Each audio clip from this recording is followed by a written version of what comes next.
My wife sat on another man's lap right in front of me, so I went to my father-in-law to complain. I thought he would be outraged, but instead, he told me to just bear it a little longer. I couldn't hold it in. I cursed my wife, calling her shameless. He pointed a finger at my face, telling me to watch my mouth, as if I was the one who had done something wrong. People nearby were smirking, enjoying the show. The humiliation burned, but I swallowed it, because my father-in-law was a notorious local crime boss, ruthless and feared. He wasn't someone I could afford to provoke. I thought if I endured it, things would blow over. But my wife pushed even further. She brought that man home. I sat quietly in the corner watching her walk him out, and when she returned, I suddenly switched on the lights. What the fuck?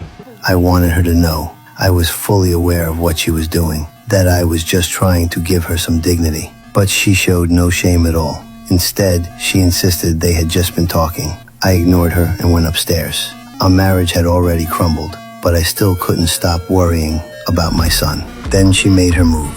Her father came to me demanding that I file for divorce and leave my son with them. I could give up everything else, but not my boy. I refused and walked away. The next day, 2 of his men showed up and took me and my son to an amusement park where the crime boss was waiting. He sent my son off to play with his men, then told me he wanted to talk alone. We boarded the Ferris wheel, and at the highest point, I saw my wife in the distance putting my son into a car. It was a setup. They had lured me onto the ride so they could take him away. I tried to resist, but the cold press of a gun against my ribs froze me. I could only watch as they drove off. The crime boss had no intention of letting me walk away. They stuffed me into a trunk, drove to an abandoned RV, and threw me inside.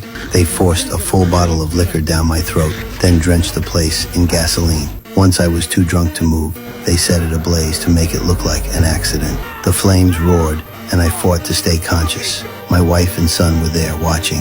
Then one of his men shot me twice, but I didn't die. That was just the beginning. 10 years later, I tracked down one of the men who had tried to kill me. The next day, the crime boss's men started turning up dead in the streets. The man who had slept with my wife, I killed him in the amusement park. The crime boss soon realized these murders were tied to that night years ago. He thought of my only living family, my 80-year-old mother. To end it once and for all, he went to her home and killed her. When I found her body, rage consumed me. My ex-wife was addicted to drugs, so I found a dealer who told me where she was. That night, I went there, ready to give her a surprise.